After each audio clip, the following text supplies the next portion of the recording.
Step rover. Seths. What was the video topic again? Oh yeah, right, Seth.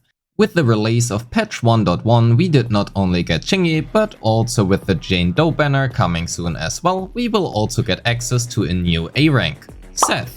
So let's analyze Seth's kit, how he works on a fundamental level, which teams he might fit into, an early look at his weapons and possible builds, his pros and cons, and why Seth might be the beginning of a new meta in Zenless Zone Zero.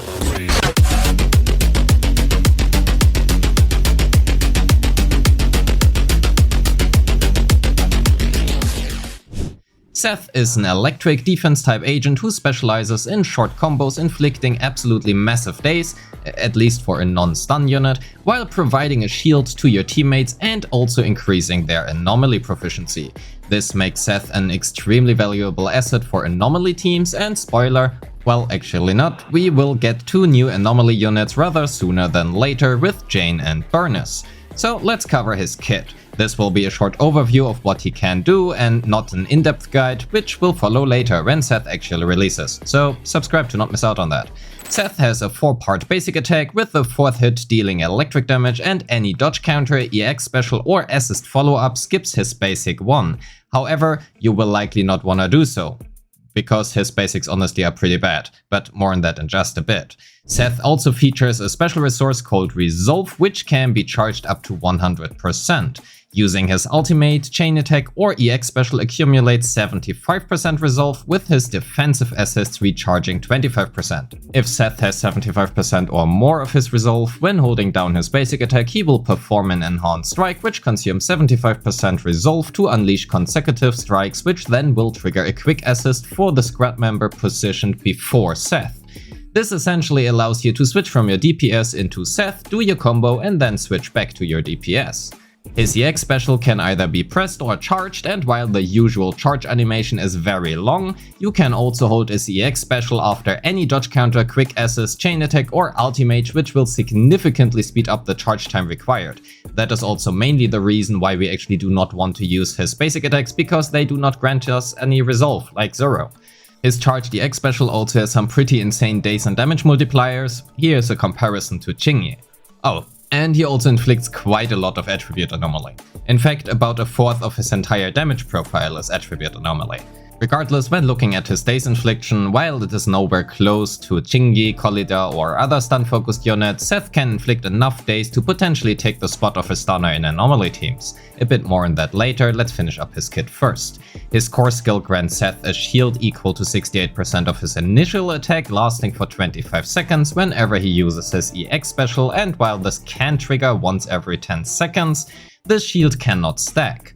Whenever he triggers a quick assist with his charged basic attack, that is this enhanced strike, his assist follow-up or his chain attack, the incoming agent will receive a shield as well, and any party member with a shield has their anomaly proficiency increased by a certain amount, depending on the core skill level. His additional ability requires another character of the same faction or attribute, namely Sujuan, Chingy, Jane Doe, Anby, Grace, Rina or Anton, and when said condition is met, his chain attack and charged basic attack will reduce the target's anomaly build-up resistance by 20% for 20 seconds. This is basically forever. That covers his kit, and before we can talk about how Seth might be the beginning of a changing meta, let's talk about 2 other important things first. How to build Seth and how he plays, since it is important to understand this in order to be able to evaluate his strength and his place in the meta. Even though Seth is a defense unit, he does not actually scale with defense, and as of right now, that is actually pretty cringe. Instead, he scales with initial attack. Initial attack is a term Hoyo introduced with this patch, and it basically means the same as combat attack is not accounted for. Given his reliance on energy recharge and attack, that makes him pretty easy to build, at least for now, as we can basically just care about attack percent and energy regen. For our substat, that basically means attack percent is great, but to be fair, crit values and also anomaly proficiency are not really wasted. In regards to the main stats, attack percent in slot 4 and slot 5, with anomaly mastery in slot 5 likely being a little bit better in non-mono electric teams, and energy regeneration in slot 6 seem to be a pretty solid build for now, to provide him with the energy necessary to switch in, do his combo and get back out again. For the disk drive sets, a 4-piece swing jazz is his likely best choice, currently at least, providing energy regeneration and more damage to the team, and paired with either a 2-piece shockstar or 2-piece hormone, we can further enhance his stats and damage or shield. There might be an argument made for a 2-piece thunder metal as well, if you can either dodge perfectly and never get hit, or you already hit the breakpoint for his core passive from other means. Unfortunately for Seth, none of the current defend weapons play well into his kit, but given how every A rank in the game, at least up until now, does have their own signature weapon, I'm sure he gets his own as well. Right, Hario? I hope so at least, because honestly most defense type weapons right now provide either defense, surprise, or HP, with Original Transmorpher, Bunny Bank and Spring Embrace being the exceptions here. Instead, let's talk about how he actually plays, and in my opinion that is pretty simple, since he plays pretty similar to a burst type stunner. Switch in, do your stuff, switch out. Given how Seth's kit is centered around his Charge DX special and his Charge basic attack, his first possible combo is dodge counter or quick assist into Charge DX special into Charge basic attack. However, that also again refers back to his energy regeneration requirement, since his EX special costs 80 energy, so we want to make sure we always have enough. You could also queue him in last during the chain attack and proceed with the chain attack into Charge DX special into Charge basic combo.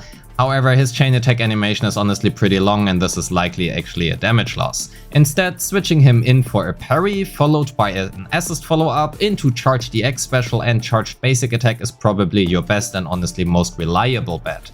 This also means he plays somewhat similar to NB or Colidar and is hence likely a replacement for those units in Anomaly and Disorder teams. Which is a great segue to his teams, and finally also why Seth might be the beginning of a change in the meta.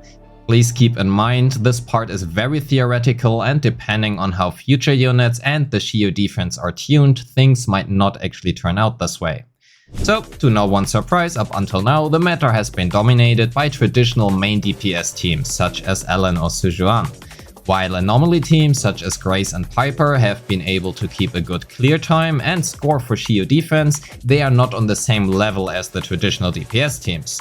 At least not yet, and we also have to keep in mind that the previous Shio defense cycles heavily favored Ice and Ether units. However, with Seth being able to not only provide a strong daze application while also increasing anomaly proficiency and reducing enemies' anomaly build-up resistance, but also 2 new anomaly units releasing in the near future, Jane and Burners, things might actually take a turn.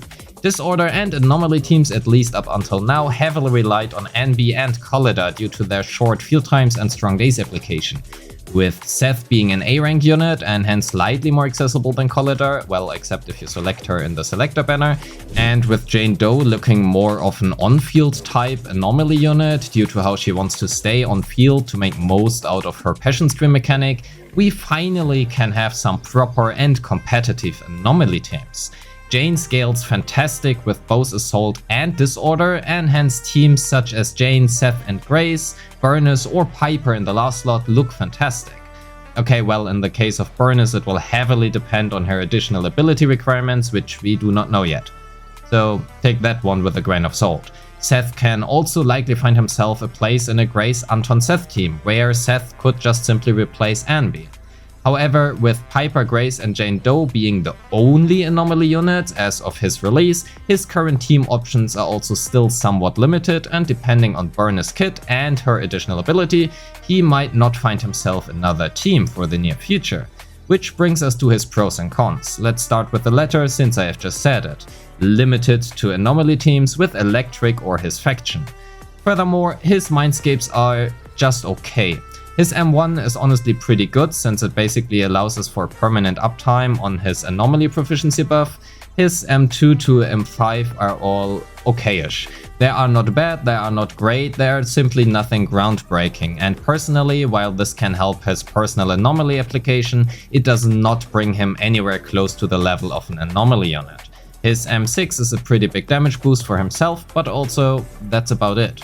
Furthermore, as of right now at least, he also does not really have a good weapon of choice, although again I hope Hoyo will give him a signature to make up for that, which also could skew all my current calculations significantly, and in that case it would be yet another con, cause that means he would be pretty reliant on his new weapon. And unless that one is free, that means you need to roll for it. Probably. Maybe you can craft it, who knows. So, for his pros, at least in the limited teams he has, namely anomaly teams with Jane or Grace, he does his job extremely well. He also is relatively easy to build and play, even though his stage application is very reliant on his EX special and hence does require quite a bit of energy regeneration to make it work nicely. That all being said, Seth might be the foundation for the new anomaly teams, as no other unit can provide to them what he currently can. Short field times, buffs to anomaly proficiency, electric attribute anomaly specifically for Jane and her additional ability, while still being a support for her, and also simply a solid haste and damage application.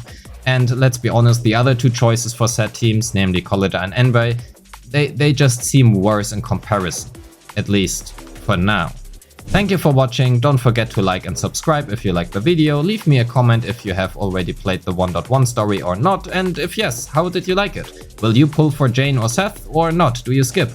Let me know, I wish you a great day. Peace.